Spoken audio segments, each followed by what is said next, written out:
देखो भाई, न्यूटन साहब का 3 नियम थे। न्यूटन साहब के कितने नियम? 3 नियम। इन तीनों से अलग अलग क्वेश्चन आते हैं।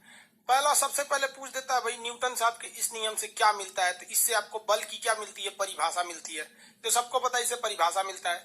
इससे क्या मिलता है न्यूटन साहब का? यहाँ से इक्वेशन मिल जाता है, समीकरण मिल जाता है। इससे क्या मिलता है? डायरेक्शन मिलता है। डायरेक्शन, फोर्स का डायरेक्शन क्या है, जिसे हम लोग फोर्स का नेचर या प्रकृति कहते हैं, अलग अलग टाइप का हो जाता है। इससे एक और चीज होता है, इस नियम को दूसरा नाम क्या होता है? जड़त्व का नियम होता है। ये सब एक एक नंबर का क्वेश्चन है। इसको सबसे पहले किसने दिया था? गैलीलियो साहब ने दिया था, गैलीलियो ने दिया था। इसे क्या कहते हैं? ये किस पे निकलता है? संवेग पर निकलता है। किससे? संवेग संरक्षण पर निकलता है। ये किस पे निकलता है भैया? क्रिया प्रतिक्रिया, एक्शन रिएक्शन। एक्शन और रिएक्शन, एक्शन रिएक्शन, हर चीज का एक्शन होता है, रिएक्शन होता है। बालू पर चढ़ना मुश्किल क्यों होता है? क्योंकि उस पर रिएक्शन नहीं हो पाता है। यहाँ से चीजें समझाए थे। अब आपको कंफ्यूजन 2 जगह होती है, हम सब समझते हैं आप लोग की प्रॉब्लम को, कि सर संवेग क्या है, यानी मोमेंटम क्या है, law of conservation of momentum क्या है, और एंगुलर मोमेंटम क्या है, यानी संवेग क्या है, संवेग संरक्षण क्या है, और कोणीय संवेग क्या है।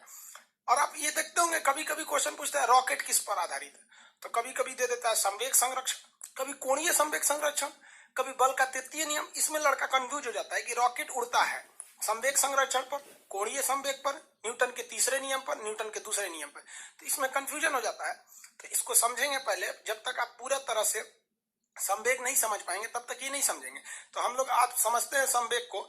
उससे पहले आपको एक चीज पता होना चाहिए, आवेग क्या होता है। क्या होता है? आवेग। इसको इंग्लिश में कहते हैं इंपल्स। क्या कहेंगे? इंपल्स, इंपल्स कहते हैं। आवेग क्या हो गया? इंपल्स। आवेग क्या होता है? जब बहुत ही शक्तिशाली बल, कोई बहुत ही पावरफुल फोर्स जो होता है बल, अगर वो बहुत कम समय के लिए लगता है तो उसे हम लोग क्या कहते हैं? आवेग। इसमें एक सिंपल से एक ही चीज है कि बहुत पावरफुल बल रहना चाहिए लेकिन बहुत कम समय के लिए लगता है, तो उसे हम क्या कहते हैं? आवेग कहते हैं। इसके द्वारा हमें झटका महसूस होता है। तो इसमें क्या चीज हो गया भैया? 2 चीजें समझिए कि इसमें एक बल क्या होना चाहिए? तगड़ा, एक शक्तिशाली बल होना चाहिए, लेकिन वो बल ज्यादा देर के लिए काम ना करे, बहुत कम समय के लिए काम करे, तो उसे हम कहते हैं आवेग। क्या कहते हैं? आवेग या इंपल्स कहते हैं। जैसे हम किसी को हंच के, देखिए हंच के मतलब समझते हैं, बहुत पावरफुली, पावरफुली क्या बोल रहा है भाई? अरे परचेज नहीं हो रहा है, इसको एडमिशन क्लोज हो गया होगा या फिर कुछ हुआ होगा, इसको इसका बैंक को काम नहीं कर रहा होगा। क्या कर दिया? साइन कर दिया क्या? हाँ, ब्लॉक कर दिया? अरे नहीं, एक ही कमेंट बार बार कर रहा था, मैं परचेज नहीं हो रहा, ब्लॉक हो गया। अरे भैया नहीं परचेज हो रहा है, किसी और से मिलिए, समझा देगा कैसे परचेज करना है। आपके यहाँ नेट का प्रॉब्लम होगा। देखिए एक तमाचा किसी को हुमच के दे दे ऐसे ना, तो देखिए बहुत बड़ा बल था ये, बहुत बड़ा, लेकिन क्या उसको बहुत कम समय के लिए लेकर, 21 सेकंड के लिए लेकर दिन में तारा दिखा देगा वहां पे। तो जब कभी भी झटका लगता है ना, उसे क्या कहते हैं? इंपल्स कहते हैं।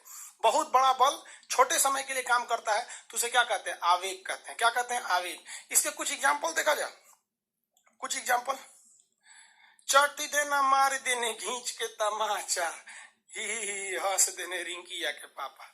मतलब तमाचा मारेंगे तो यहाँ क्या लिखे? झापड़। तमाचा, तमाचा, ये क्या होता है? आवेग होता है।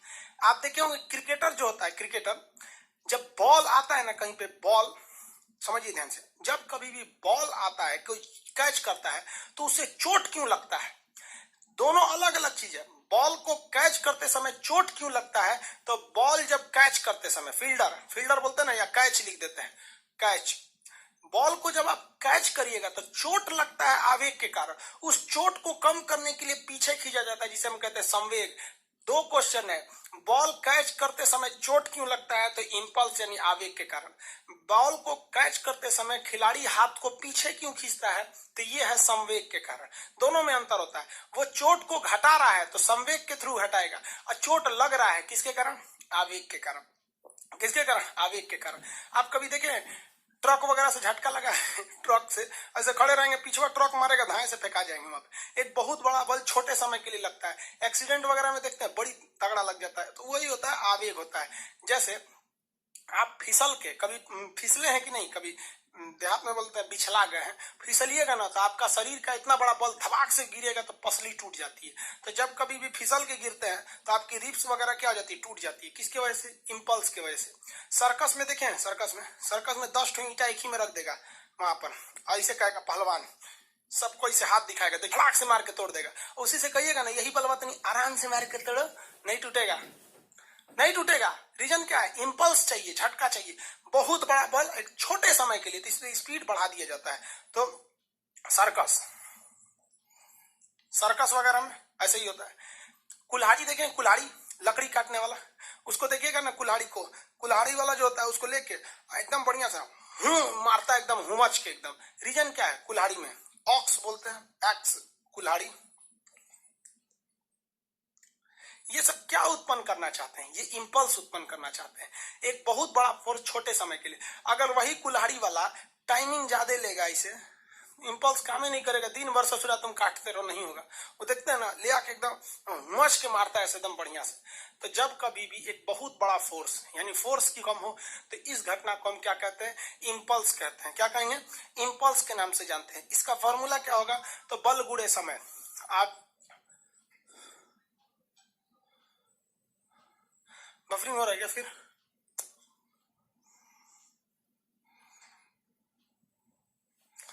बफरिंग हो रहा है, सर्वर कंजम्पशन की वजह से थोड़ा सा बफरिंग हो रहा होगा। आवेग बराबर होता है बल गुणे समय, बल गुणे समय, ये आवेग का फॉर्मूला है। आपसे अगर किसी चीज का आवेग पूछेगा तो आप इजीली बता सकते हैं। आवेग अगर पूछ दिया तो आप इजीली बता सकते हैं किसी चीज को। रीजन क्या है कि आप बल दिया रहेगा, समय दिया रहेगा, आप बता सकते हैं। बफरिंग कर रहा था, वो थोड़ा सा प्रॉब्लम आ गया था। अचानक जब कभी लोड बढ़ जाता है तो बफरिंग करने लगता है, उसी को रुक रुक बल गुणे समय। समझ आ गया? इसका तो आप बता ही सकते हैं आप लोग आंसर। इसका न्यूमेरिकल का क्या रहेगा भैया? कह देगा 2 न्यूटन का बल 3 सेकंड के लिए लगता है, 2 3 6 हो जाएगा। इसमें क्वेश्चन नहीं फंसेंगे, क्वेश्चन कहाँ फंसेंगे उसको समझिए। संवेग और आवेग में समझ जाएंगे। कहेगा कि संवेग और आवेग में क्या रिलेशन होता है? संवेग और आवेग में रिलेशन, तो रिलेशन निकालिए। हम आपको कई बार बताए हैं कि फिजिक्स एक बार पढ़ लेंगे कभी नहीं भूलेगा। यहां हम आवेग रहने देते हैं। बल के जगह पे F बराबर m इंटू ए होता है। F बराबर क्या होता है? m इंटू ए। तो हम बल के जगह क्या लिख देते हैं? m इंटू ए इंटू समय के जगह पे क्या लिख सकते हैं? t लिख सकते हैं। t लिख सकते हैं कि नहीं लिख सकते हैं? एक बात बताए भैया, m के जगह m लिख देते हैं। a मतलब क्या होता है? त्वरण। a मतलब त्वरण, एक्सीलरेशन। त्वरण कैसे निकाला जाता है? बाद वाला वेग माइनस पहले वाला वेग बटा समय। त्वरण यही ना होता है भैया। वेग में परिवर्तन बटा समय क्या कहलाता है? त्वरण। तो हम कुछ किए थोड़ी हैं, हम बल के जगह m रख दिए हैं, समय के जगह t रख दिए हैं, और m को वैसे ही छोड़ दिए हैं, a के जगह पे a की वैल्यू रख दिए हैं। त्वरण बराबर वेग में परिवर्तन बटा समय। और इसमें अगर हम t से गुणा कर दें, ये जो t से हम एक्स्ट्रा गुणा थोड़ी कर रहे हैं, यही वाला t यहाँ है। आप अगर गौर करेंगे तो ये वाला t, ये t कट जाएगा। कट गया कि नहीं कट गया? अब जरा गहराई से देखिए इसे। आवेग यहाँ क्या है? आवेग। अब फॉर्मूला क्या बनेगा? आवेग बराबर m into V2, m into V2 minus m into V1, m into V1। m into क्या बन गया? V1 बन गया ना। देखिए m इंटू V क्या होता है? संवेग होता है। m इंटू V क्या होता है? संवेग। तो संवेग को हम P से दिखाते हैं, इसमें 2 है तो P2 minus P1, P2 minus P1। यानी लास्ट फॉर्मूला हम यही पहुंचे कि आवेग जो होता है, आवेग ये होता है संवेग में परिवर्तन। संवेग में परिवर्तन, परिवर्तन वही होता है संवेग में परिवर्तन। संवेग परिवर्तन को हम क्या कहते हैं? आवेग कहते हैं। संवेग परिवर्तन को आवेग कहते हैं। यानी आवेग और संवेग दोनों एक दूसरे से रिलेटेड है। आवेग और संवेग दोनों एक दूसरे से क्या है सर? रिलेटेड है सर। दिख रहा है कि नहीं दिख रहा है भाई आपको रिलेटेड? यहाँ पर आवेग संवेग दोनों तो रिलेटेड दिख गया। हम तो यहाँ सिद्ध भी कर दिए, आवेग और संवेग क्या है? रिलेटेड है सब एक दूसरे से, फॉर्मूला के हिसाब से सिद्ध कर दिए। यानी अगर आपको ये जितने झटके लग रहे हैं, यहाँ देखिए ये जितने झटके लग रहे हैं, तमाचा जोर से लग रहा है या कैच करते समय चोट लग रहा है या रीढ़ की हड्डी टूट जाती है, सर्कस में ये टूट जा रहा है, ये जितनी चीजें हो रही हैं ये किसके वजह से हो रही हैं? आवेग की वजह से हो रही हैं।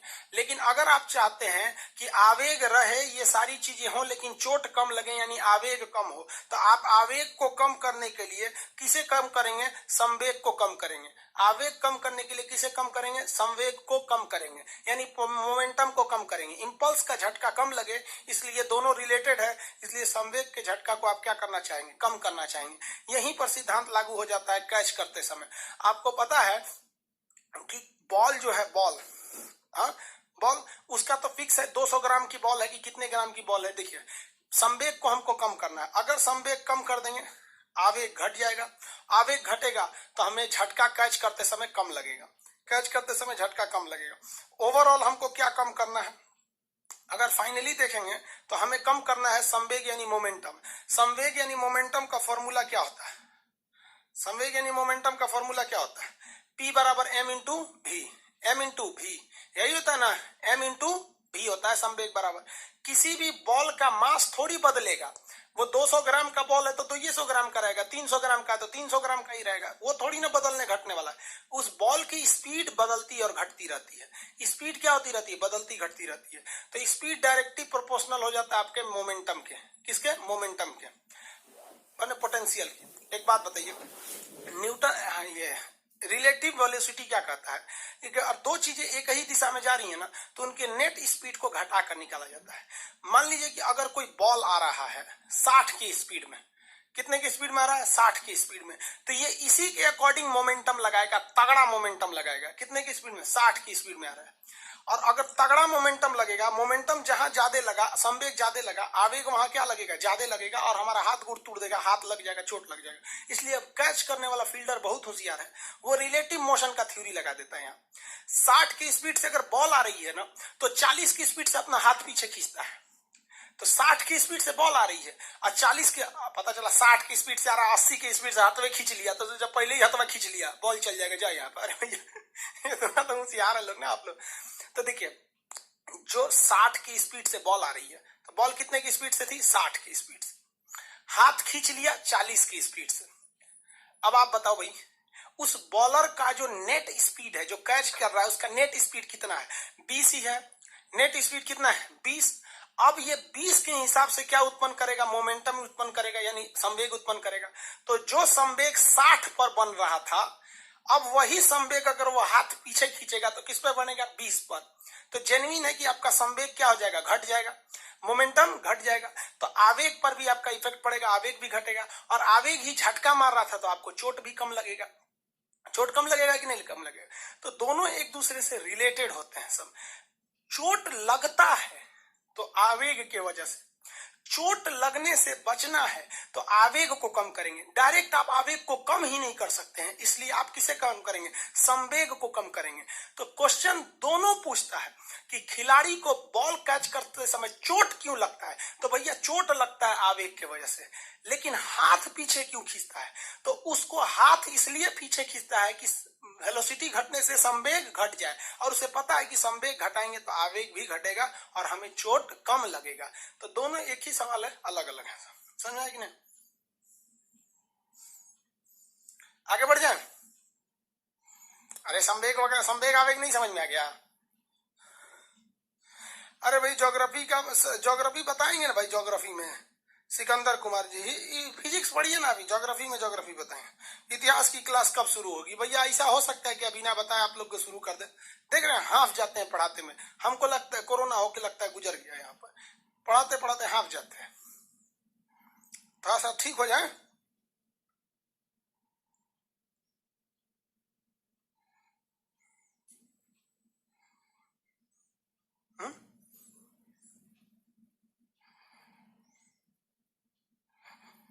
वॉइस मिसमैच कर रहा है, सर्वर प्रॉब्लम हो गया, सर्वर प्रॉब्लम है।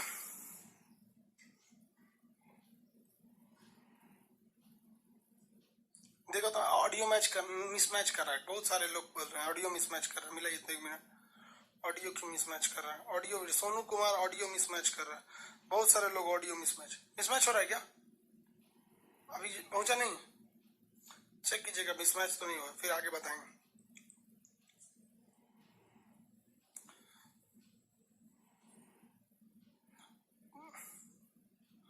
एक लड़का कमेंट कर रहा है, सर प्रज्ञा मिश्रा जी आपका वीडियो डाली है। कोई बात नहीं, पत्रकार हैं।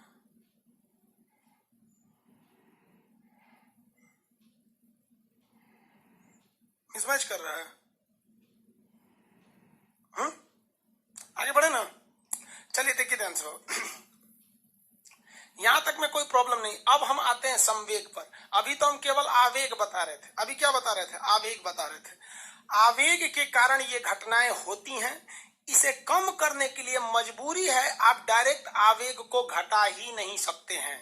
आप आवेग को डायरेक्ट घटा नहीं सकते हैं। आपकी मजबूरी है, आवेग को घटाने के लिए क्या करना पड़ेगा? संवेग को कम करना पड़ेगा।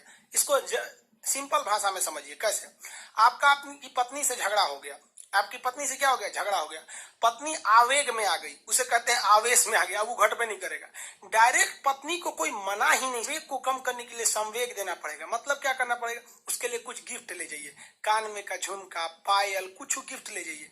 गिफ्ट नहीं ले जा सकते हैं तो उसकी ससुराल चलिए, बिना बदले सास को जाके मतलब कुछ मिठाई उठाई दीजिए। मतलब उससे जो लोग रिलेटेड हैं उनको खुश कीजिए, पत्नी खुश हो जाएगी। समझ में गया? पत्नी गुस्सा गई, वो डायरेक्ट मनबे नहीं करेगी, क्योंकि पत्नी क्या है? आवेग है। और उसको मनाने के लिए क्या करना पड़ेगा? संवेग। इसलिए उसको हमेशा आप अपने पास में हमेशा कुछ छोट मोट चीज, कान में का नथनी उथनी कुछ चीज को रखे रहिए एक्स्ट्रा में। जैसे गुस्सा इमरजेंसी में मनाना है, हाथ गोड़ जोड़ते रहिए, मनबे नहीं करेगी, तुरंत को सोना का कुछ दे दीजिए। ओ मेरे पति परमेश्वर, तुम्हारी से तो पति ही नहीं है किसी का। अरे बाप रे बाप, ऐसा तो यहाँ पे समझ आ गया। बस वैसे ही समझ जाइए। यहाँ पर ये सब समझ में आ गया। आगे बढ़ेंगे आप संवेग के लिए।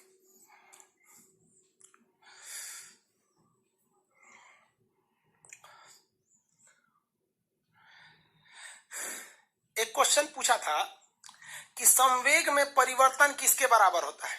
तो संवेग में परिवर्तन आवेग के बराबर होता है। संवेग में परिवर्तन आवेग के बराबर होता है। लेकिन संवेग परिवर्तन में जब समय से भाग दे देते हैं, अर्थात संवेग परिवर्तन का दर वो बल के बराबर हो जाता है। संवेग परिवर्तन का दर किसके बराबर होता है? बल के बराबर में। कल सिद्ध करके दिखा दिए थे। ये तो सिद्ध हो गया ना भाई। आज तो आप ये कंफर्म है कि संवेग परिवर्तन किसके बराबर होता है? आवेग के बराबर होता है। संवेग परिवर्तन किसके बराबर? आवेग के बराबर। और संवेग परिवर्तन का दर बल के बराबर। सिद्ध करके दिखा देते हैं। देखिए यहां तक तो ये सिद्ध है। दूसरा सिद्ध करके दिखा देते हैं। देखिए संवेग परिवर्तन बटा समय, इसी को संवेग परिवर्तन का दर कहते हैं। यहां तो हम सिद्ध कर ही दिए भैया कि संवेग में परिवर्तन आवेग के बराबर होता है। लेकिन अब हम ये सिद्ध करने जा रहे हैं कि संवेग परिवर्तन का दर, यानी जब उसमें समय से भाग देते हैं तो ये बल बन जाता है। अगर ये फाइनली इसका आंसर बल आ गया तो हम ये कह सकते हैं कि संवेग परिवर्तन का दर बल के बराबर होता है। देखिए कैसे? संवेग बराबर क्या होता है? m इंटू भी। संवेग बराबर क्या होता है? m इंटू भी। तो कह रहा है कि संवेग में परिवर्तन, यानी पहला दूसरा संवेग P2 माइनस P1 बटा T। संवेग परिवर्तन मतलब बाद वाला माइनस पहले वाला। देखिए P2 की जगह क्या लिख सकते हैं? P2 की जगह पे M2, अरे भैया MV। संवेग बराबर क्या होता है? MV minus MV। भाई दोनों एक ही नहीं होगा, तो इसके जगह पे क्या लिख देते हैं? 2। इसके जगह पे क्या लिख देते हैं? 2 बटा T। क्योंकि कोई भी वस्तु है उसका स्पीड चेंज हो सकता है, उसका मास थोड़ी चेंज होगा। यहाँ पर m यहां से क्या करेंगे? कॉमन लेंगे। m कॉमन लेंगे तो V2 माइनस V1 बनेगा। V2 माइनस V1 बनेगा बटा T। आप बताइए भाई V2 माइनस V1 बटा T क्या होता है? ये तो m हो जाएगा। ये क्या हो गया? ये तो त्वरण बन गया A। और m इंटू ए क्या होता है? बल होता है। m इंटू ए बल हो जाता है। तो यहाँ ये चीज सिद्ध हो गया। अब हम ऊपर आते हैं। यहाँ हम इस चीज को लिख सकते हैं कि संवेग परिवर्तन जो होता है आवेग के बराबर होता है, लेकिन संवेग परिवर्तन का दर यानी rate of change in momentum is equal to संवेग बल। ये हो गया बल, फोर्स। हिंदी में बोल दें, हिंदी में समझिए। Change in momentum is known as impulse. Change in momentum is known as impulse. Rate of change in momentum is known as force. rate of change in momentum is directly proportional to force, but only change in momentum is equal to impulse. दोनों में अंतर समझिएगा, exam में बहुत minute अंतर होता है, कोई खास अंतर नहीं होता है। हम दोनों आपको सिद्ध करके दिखा दिए। सिद्ध करने के लिए एग्जाम में नहीं पूछता है, इतना समय रखा है एग्जाम में सिद्ध करने के लिए, याद रखिएगा इस सब चीज को सीधे। अब हम आते हैं संवेग पर। संवेग में 3 चीज पढ़ना है, टक्कर से पहले का संवेग, टक्कर के बाद का संवेग, संवेग संरक्षण, कोणीय संवेग। इंपॉर्टेंट चैप्टर है संवेग।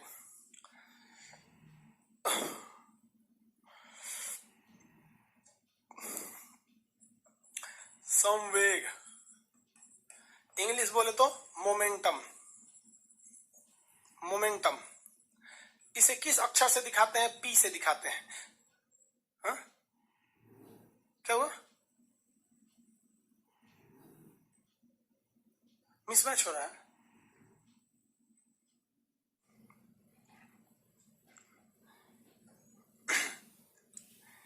मोमेंटम यानी संवेग की अगर बात करेंगे तो P इज इक्वल टू होता है m into V. P is equal to क्या होता है? m into V. ये मोमेंटम के लिए फॉर्मूला होता है। संवेग किसी वस्तु का मास यानी वो कितने केजी का है और वो कितने स्पीड से जा रहा है, उसी को क्या कहते हैं? मोमेंटम। यहाँ आपको निकालने में कोई प्रॉब्लम नहीं होगी। मोमेंटम डिपेंड करेगा किस चीज पर? तो मोमेंटम डिपेंड करता है आपका किस चीज पर डिपेंड करता है? मास पर डिपेंड करता है। मास पर कैसे? जैसे मान लीजिए कह देगा कोई 60 केजी के खानसर हैं, 20 किलोमीटर प्रति घंटा 20 मीटर पर सेकंड की चाल से दौड़ रहे हैं। बता दीजिए भैया, 2 छक्के 12 और 2 को 0 उतार दीजिए, हमारा मोमेंटम हो गया 1200। कौन चीज? तो ये देखिए, मास का होता है केजी और वेलोसिटी का होता है मीटर प्रति सेकंड। भैया हो गया 1200 केजी मीटर पर सेकंड। यही तो है हमारा मोमेंटम। यहां तक में किसी को कोई प्रॉब्लम नहीं। मोमेंटम में यहां तक में दिक्कत नहीं होता। कंजर्वेशन ऑफ मोमेंटम में दिक्कत होता है। कंजर्वेशन ऑफ मोमेंटम समझते हैं, ये तो बच्चों की चीज है। मोमेंटम m इंटू भी देगा आपके एग्जाम में, एक बार दिया भी था यहाँ पे, तो दोनों का गुणा करके निकाल लीजिएगा। कंजर्वेशन ऑफ मोमेंटम देता है संवेग संरक्षण। संवेग संरक्षण। संवेग संरक्षण का मतलब होता है कि दोनों चीजें बराबर हो जाएं। जैसे हमारे जेब में मान लीजिए यहाँ 200 रुपया है, हम यहाँ 200 रुपया में से 100 रुपया इसे उड़ा दें, इधर कोई मेरे जेब में चुपके से 100 रुपया रख दे, तो हमारे लिए ये धन संरक्षण हो जाएगा। हम जितना इधर से उड़ाए उतना कोई इधर से ले आके रख दिया, उसी को क्या कहते हैं? संरक्षण कहते हैं। क्या कहते हैं? संरक्षण। या फिर एक और चीजें होती है संरक्षण की चीजें। संरक्षण में मतलब क्या होता है कि अगर आपको ये पता चल जाए कि यहां से ये पैसा उठ के कहा गया है, तो उसको भी हम लोग क्या कहते हैं? संरक्षण कहते हैं। जैसे आप मोबाइल में कई सी चीजें रखते होंगे, जैसे मान लीजिए यहाँ देखिए, ये मोबाइल है मेरा, बहुत पुराना हो गया है, लड़का कमेंट करता है कि सर बदल दीजिए, 2016 का ये मोबाइल है। इसमें गैलरीज हैं, इसमें कई सारे फोटो वगैरह होंगे, मान के चलिए इसमें बहुत सारा फोटो है, यहाँ पे न्यूज वगैरह से लेकर हर चीज का। जैसे मेरा ये फोटो है, ये मेरा फोटो जो है ये ट्विटर नाम के फोल्डर में है। इससे हम इस फोल्डर से उठा के, इसे फोन मेमोरी से उठा के हम अपने इसमें मेमोरी कार्ड में डाल देते हैं, ठीक है। तो क्या ये मेरा फोटो बर्बाद हो जाएगा? नहीं, वो इस फोल्डर से उठ के दूसरे फोल्डर में चला गया। अभी भी वो मेरा सेफ है, लेकिन डिलीट मार देंगे तब सेफ नहीं होगा।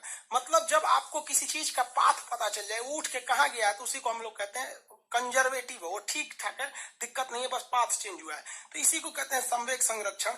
जैसे एक ट्रक है, मान लीजिए कोई ट्रक है, ये ट्रक है, इसका मास होगा m1 और इसका वेलोसिटी मान के चलिए v1। इसके अंदर कुछ ना कुछ क्या होगा? मास होगा, और इसका कुछ ना कुछ वेलोसिटी होगा जो इधर जा रहा है। और यहाँ पर एक तो ठेला वाला बेचारा खड़ा है, ठेला वाला खड़ा है यहाँ पर। इस ठेला वाले का मास मान लीजिए m2 और इसका वेलोसिटी v2 हो गया हो।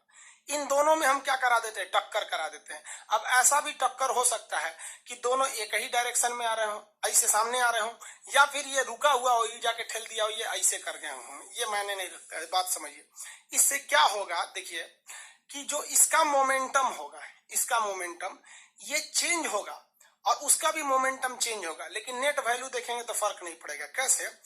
अगर वहां पे ठेला खड़ा है ना, वहां पर ठेला खड़ा है, तो ये ट्रक वाला मारेगा ना उसको, तो इस ट्रक वाले का कुछ ना कुछ स्पीड घटेगा, कुछ ना कुछ स्पीड घटेगा, और इस ठेला वाले का स्पीड बहुत ही भयानक बढ़ जाएगा, फेंका जाएगा दाएं से, फेंका जाएगा दाएं से। तो तराजू के किसी पलड़े में अगर कोई चीज कम कर दीजिए, को ज्यादा कर दीजिए, तो बराबर रह जाता है। बराबर कब नहीं होगा, जब किसी एक चीज को घटाइए दूसरे को वैसे ही छोड़ दीजिए। यहां जैसे इधर से कम हुआ तो उधर से बढ़ गया, तो नेट मोमेंटम क्या रहता है, कंजर्वेटिव रहता है। यही होता है, लॉस नहीं होता है। इसकी जो स्पीड में कमी आई है वो गायब नहीं हुआ है, ये स्पीड में आई कमी इसके स्पीड को बढ़ा दिया है। इसी पे स्थित आधारित होता है आपका कंजर्वेशन ऑफ मोमेंटम। इसके कई एग्जाम्पल आते हैं। इसका फॉर्मूला क्या हो जाता है, पहले का संवेग यानी m1 v1 ये बराबर होता है दूसरे का संवेग यानी m2 v2। m1 v1 बराबर m2 v2। एग्जाम में कभी क्वेश्चन देगा बंदूक और गोली से, बंदूक और गोली से, यहां दे देगा गन यानी बंदूक और इधर दे देगा बुलेट यानी बंदूक की गोली। इससे क्वेश्चन दे देता है, कहेगा सपोज कीजिए बंदूक और गोली ना देख के आजकल आर्मेनिया में युद्ध चल रहा है तो तोप और गोला ले लेते हैं, युद्ध का माहौल चल रहा है, तोप और इस साइड में ले लेते हैं गोला, तोप और गोला। तोप के लिए ये वाला फॉर्मूला, गोला के लिए ये वाला फॉर्मूला। एग्जाम में क्वेश्चन क्या देगा, यहाँ आपको 4 टर्म्स दिखाई दे रहे हैं, m1 v1 दो इधर, m2 v2 दो इधर। 4 में से कोई एक टर्म ऐसा होगा जो नहीं दिया रहेगा, आपसे पूछेगा। तो ये तो सिंपल हो गया, linear equation in one variable, एक चर में रैखिक समीकरण हो गया। 3 की वैल्यू देके एक का पूछेगा, कहेगा आर्मेनिया के सेना का जो तोप है उसका वजन जो है वो 1200 केजी है। तो आर्मेनिया के तोप का द्रव्यमान बताइए, तो 1200 केजी यहाँ रख दिए, 1200 केजी, बस इतने देगा। ई नहीं देगा, v1 नहीं देगा। कहेगा इस तोप की मदद से 60 केजी का एक गोला, तो देखिए गोला का द्रव्यमान कितना दिया, 60 केजी का गोला को, 60 केजी के गोला को फेंका जाता है।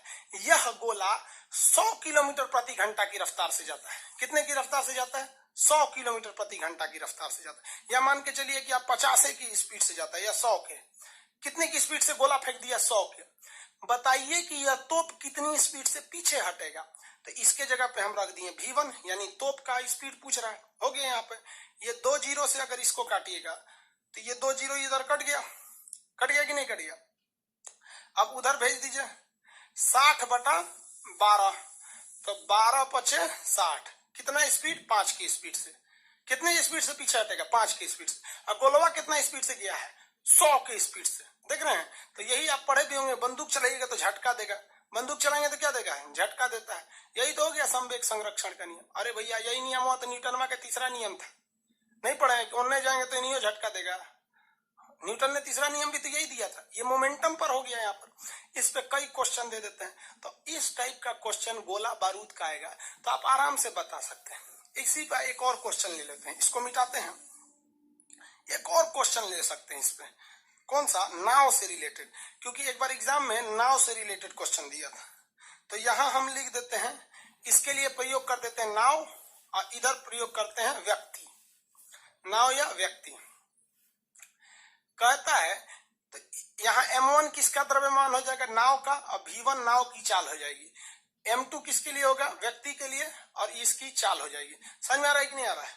आगे देखिए, कहेगा कि 80 केजी का नाव, 80 केजी की तो होती नहीं, बहुत भारी होती है नाव, उतनी बड़ी होती है। कह देगा 400 केजी की एक नाव है, तो नाव के जगह पे हम लिख देंगे 400 केजी की एक नाव, 400 केजी की एक नाव। जब इस नाव से, किससे, जब इस नाव से 80 केजी का एक आदमी छलांग लगाता है, तो दिमाग में रखिए, आदमी इधर जो देता है बस उसी को रखते चाहिए। 80 केजी का एक आदमी छलांग लगाता है, तो इसका द्रव्यमान कितना, 80 केजी का एक व्यक्ति छलांग लगाता है। इसके छलांग लगाने से नाव जो है 2 मीटर पर सेकंड की चाल से पीछे हटती है। तो नाव का चाल कितना दे दिया, 2 मीटर पर सेकंड की चाल से पीछे हटती है। बताइए कि वो आदमिया कितना की स्पीड में उस पार भागा होगा, मतलब उस पार तड़प के कूदा होगा, मतलब भागा होगा। बिहार में कूदने को बोलते हैं तड़प जाओ। समझ में आया कि नहीं गया। इधर वो पूछ रहा है v2 कि आदमिया कितना तेज से भागा होगा, यही ना पूछा है। मतलब कह रहा है कि नौवा 400 केजी का, आदमिया 80 केजी का, कूदा इसे न ओ पट्टी, तो नौवा उधर भागा उतना स्पीड से। तो बताइए आदमिया कितना भागा होगा। तो सिंपल है, क्या दिक्कत है। 1 जीरो से 1 जीरो कट गया, कट गया कि नहीं गया। 2 से ये 8 को काटेंगे तो 4 बार में कटेगा, 4 से इस 40 को काटेंगे 10 बार में कटेगा। आदमी कूदा था 10 मीटर पर सेकंड की स्पीड से, आदमी कूदा था स्पीड से। किसी को कोई दिक्कत नहीं, आगे बढ़ जा।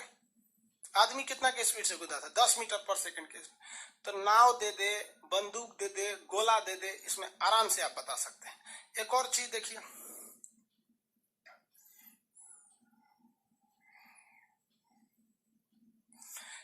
एक ट्रक दे देता है और एक टेम्पू दे देता है। ट्रक या कार, टेम्पू या कार, कुछ भी ले, दोनों के बीच में हम क्या कर देते हैं? टक्कर करा देते हैं। टक्कर कराइए भाई। कहेगा कि 2000 केजी का एक ट्रक है, 60 मीटर पर सेकेंड की वेग से आ रहा है, 60 मीटर पर सेकेंड की वेग से आ रहा है। यह एक 1000 केजी भार वाले, 1000 केजी द्रव्यमान वाले किसी कार पर यह क्या मार देता है?